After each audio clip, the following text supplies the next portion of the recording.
Myslíš si, že start-stop je budúcnosť? USA práve ukazujú realitu.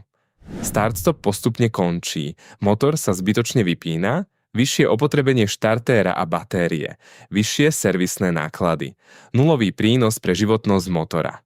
Start-stop nikdy nevznikol kvôli spoľahlivosti. Vznikol kvôli emisným tabuľkám. Americké autá boli vždy stavané inak.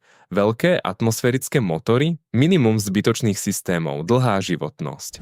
Reálna spoľahlivosť. Auto má jazdiť, nie sa každú chvíľu vypínať. Amerika opäť ukazuje smer. Zdieľaj toto video niekomu, kto si myslí, že viac elektroniky znamená lepšie auto. Pán Bela absolútne v ničom neklamal. Pán Dušan, neskutočný prístup.